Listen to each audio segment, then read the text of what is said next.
Good afternoon. I am Andrea Chisholm with the Midday News. Special welcome if you're watching on onespotmedia.com. Technical and administrative staff at the state-run oil refinery Petrojam are on a sickout. They are staying off the job to protest the dismissal of a senior manager on Friday. It is not yet clear what impact the sickout will be having on the operations at the company. The Union of Clerical, Administrative and Supervisory Employees UKs, which represents the workers, says it has been contacted by the management of Petrojam about the action of the workers. General Secretary of UK's John Levy says the union is willing to meet on the issue. However, he could not say when the workers would resume duties. A 37-year-old man was fatally shot during an attack at his home in Hanover Monday night. He has been identified as Lincoln Muir, otherwise called Fathead. Reports are that about 11:45, Mr. Muir was sleeping at home with his family when the door was kicked open. Two armed men with guns entered the house and shot Mr. Muir multiple times. The gunmen escaped on foot. And the parish of Westmoreland has recorded its 15th murder for 2018. Dead is 29-year-old Kamika Williams Harding of Darling Street in the parish. Reports are that about 10:30 p.m. on Monday, Mrs. Harding and her husband were at home when they heard strange sounds coming from outside. The back door of their home was kicked in by gunmen. TVJ News understands that the husband ran from the house and was subsequently chased by the gunmen, but he managed to escape. The gunmen, however, went back to the house and shot his wife several times. There is a resounding call for no more extensions to the state of public emergency in St. James. This from groups which were originally supportive of the measure. Details in this report. Arlene Harrison Henry, the Peace Management Initiative PMI, and the PMI West is this afternoon calling for an adjustment or an end to the state of emergency in St. James. They say there should not be any more extensions. The state of emergency was imposed in January as an attempt to stem a surge in violent crimes in the parish. However, the measure has been plagued by reports of abuse by the security forces, such as the random rounding up of persons and the breach of procedures in their continued detention.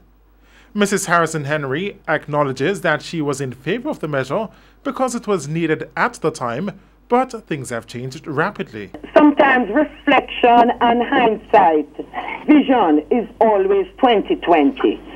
But the fact is that we supported it. Looking back at it now, what we say now, Jamaica, is that it has had negative impact. We need to go to the mode of tackling crime. We need to go to the mode. The net fishing, I've called it surgical extraction. But perhaps another expression is precise policing. She explains further why she believes the current method is yielding too many negative results. It is not that we at the Office of the Public Defender believe for a moment that even with precision policing, it is only the 55 persons that they were looking for would have come into custody. We understand that more persons would have come into custody. But this mass detention, albeit fluid, 99 come in today. We lock them up, whether in the cage or in the cell. We process them. Tomorrow, another 30 will come in. Next day, another 50. Another day, another 90. The fact of the matter is that we have reached a stage where the result is one of negative returns. Meanwhile, Deputy Chairman of the Peace Management Initiative East, Horace Levy, explains why he would oppose any move to extend the state of emergency. I would oppose it in that place, yes. There are other places, different kind of deployment of resources, since we have stretched just with 2 states of emergency, public emergencies. What if they have 4 or 5? And what about those communities where the numbers are small, but you can see the growth? From 6 to 12, 7 to 12. In the meantime, the Jamaica Chamber of Commerce, JCC, is in disagreement with calls for the state of public emergency in St. James to end. It has therefore thrown its support behind the police high command, who has said the state of emergency is reaping success. President of the JCC, Lawrence Watson, has acknowledged the concern that persons are being detained for lengthy periods. However, he described this as collateral damage for the greater good of St. James. The challenge is what one could define as a collateral damage. And the collateral damage, you know, this tactic that seems to be used by the military and the police force is to round up people and then you process them and release the innocent. And this is creating some upset. I don't know how these people who are calling for a stop to the state of emergency weighs that against the saving of 53 lives. But I can tell you from where I sit, I have faith in my military and in my police force, and I do believe from what I've heard, there has been extreme restraint, there has not been an abuse. Shane Masters, TVJ News. One man was shot and injured while trying to disarm a police officer in Port Antonio, Portland this morning. The man has been identified as Tafari Wright from Berrydale in the parish. TVJ News spoke with Assistant Superintendent of Police in Portland, Troyville Horton. Around 7 o'clock, 24th of April, the police were on an operation in Port Antonio when they accosted a suspect. He was relieved of an illegal firearm, and in the process of being arrested and taken to the station, he started wrestling with the police officers, tried to disarm one of them, and during the process he was shot and injured. He was taken to the Port Antonio hospital where he is currently being treated. Horton has a warning for persons with criminal intent. Portland is not the place for criminals to come to, either for refuge or to carry out their unlawful illegal business, because we are dominating the space and will continue to dominate the space. And the series of events that have been happening, especially in the township, is really testament to the efforts that we are putting out to ensure that this place remains the safest parish in the country. A homemade firearm was taken from Mr. Wright. Commissioner of Indicom Terence Williams has sought to alleviate the fears of Jamaicans who believe the justice system is in favor of the security forces. Speaking on TVJ's Smile Jamaica this morning, Mr. Williams says persons believe that once a report is made to Indicom, it will amount to nothing. What Indicom has been trying to do these past 8 years, for persons to appreciate that in Jamaica justice is equal, and because agents of the state work for the state is not going to rig the system for them to be preferred or for them to not be accountable if they have done wrong. The Indicom boss is also advising persons not to resist arrest by members of the security forces. The thing that we see a lot is someone being arrested and they are fighting the officer and resisting the arrest. We're trying to tell them, no, do not do that. If you think the arrest is unlawful, it's better you comply and then you complain later on. Right. Because if you get yourself in a physical tussle with the police, it's not going to end well. And it is better that you make a report to us about the unlawful arrest and we will treat with it.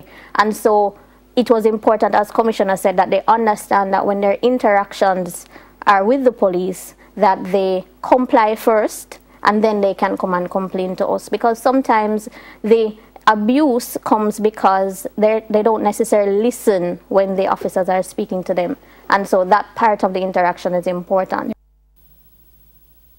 Jamaica's public health sector is to lose more nurses as the British government has announced another recruitment drive to fill thousands of vacancies in its National Health Services (NHS).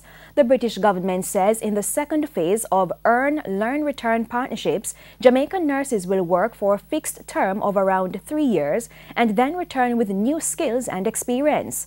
The scheme is intended to increase the NHS workforce by 5,500 full-time nurses and help address a record 34,000 unfilled posts in the United Kingdom. In the meantime, the Nurses Association of Jamaica says the latest British recruitment drive is bad news for Jamaica's health sector. It is not only bad, but it is horrible news for us. The reason being, for the last 2 years, we have been losing our specialist nurses. Those who are midwifery trained, those who are critical care trained, or public health nurses who work in primary care. And we recognized it when we went to the Commonwealth Nurses and Midwives Federation when we were told that the shortage of nurses is about 9,000 nurses. So England in of itself is going to need at least 1,000 in the short run to do what they have to do. The family of 3-year-old Taisha Bennett, who died a month ago at the Black River Hospital, says the preliminary results of an autopsy conducted yesterday revealed signs that she had pneumonia. Further tests will be carried out. Our news center spoke with Taisha's aunt, Marie Bruce. She said the family was briefed by the pathologist. Well, what she said was by looking at her with her naked eye, she can say it looks like it's a pneumonia. They don't know what kind of virus it is. They're gonna test. She done some swabs, and they're gonna test that to find out what kind of virus, but it is a pneumonia. Our news center was informed that a doctor observed the autopsy on the family's behalf. Approximately $10 million will be spent to improve the drainage system on the Santa Cruz bypass in St. Elizabeth. Work on the drainage system along the bypass includes Pagan Drive and Institution Drive and will begin by the end of this week. A contract for the work has already been signed. TVJ News was informed that the delay in the start of the work is due to the contractor falling ill. Earlier this year, Member of Parliament for St. Elizabeth Northeast, Evan Redman, said the improvement work would alleviate flooding. At the time, Mr. Redman outlined that in addition to the drain improvement, patching will be done to regulate traffic movement in Santa Cruz. Motorists and residents have been calling for the roadway to be fixed. And there was a beach cleanup exercise at the Sarjani Beach in Kingston on Sunday. Organizer of the project, Senator Matthew Samuda, said this is the first beach cleanup exercise for a new project dubbed the Kingston Coastal Project. He adds that cleaning up of the Sarjani Beach is a test project that they will be tracking and its progress to see how fast waste is piling up.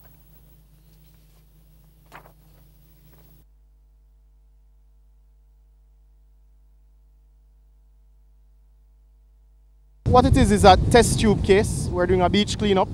We really wanted to see what the 275 meters of Sarjani Beach required in terms of cleaning up.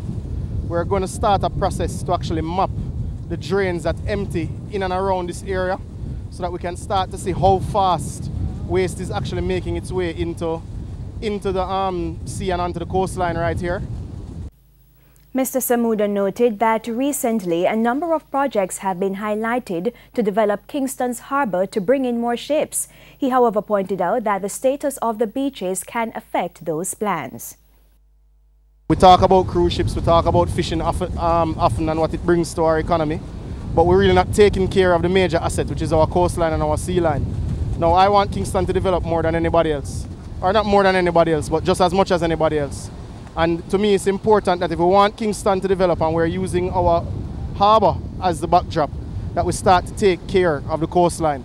We have a real serious problem here on the coast, in the harbour, with plastic bottles and other debris that is coming through the drain network into the harbour. And it's something that we have been looking at and trying to find a solution. The project is expected to come into full effect on Labor Day. In news overseas, the White House is insisting the U.S. is not naive when it comes to North Korea and that the Trump administration is not taking North Korea at its word when it comes to freezing its nuclear program. Details from the CNN. President Trump tonight could be preparing to take a very tough approach if and when he comes face-to-face with Kim Jong-un. Trump administration officials now say the goal of a summit with Kim is to get the North Korean dictator to start taking apart the nuclear arsenal that he's spent years building up. Our aim is full denuclearization. And what does that mean to this administration? What is full denuclearization? It means dismantling their nuclear arsenal. And no concessions or benefits from the United States until that occurs. Until full. Is that, can you state that? I think that should be something the NSC states for you, Major, but that is my understanding, yes. The Wall Street Journal reports the president will ask Kim to act quickly to dismantle his nuclear weapons if and when they meet. At the same time, administration officials say tonight Kim's new promise to freeze his nuclear and missile tests isn't enough to get the U.S. to lift economic sanctions on the regime. Certainly no sanctions lifted until we see concrete actions taken by North Korea to denuclearize. Experts say President Trump is likely trying to send a strong signal to Kim Jong-un ahead of a summit, just what he expects. We're signaling that there is a high level of distrust. We don't want to buy the same horse twice. Analysts say Trump could be signaling that if Kim shows he's really sincere about taking apart the arsenal he already has, the U.S. could accept that being done in phases. And with each phase, if it's verified that Kim has destroyed part of his arsenal, the U.S. could ease sanctions and give Kim other economic benefits. And in sports, Portmore United are the 2017-2018 Red Stripe Premier League champions following their 4-3 win on penalties over Waterhouse in the final on Monday night at the National Stadium.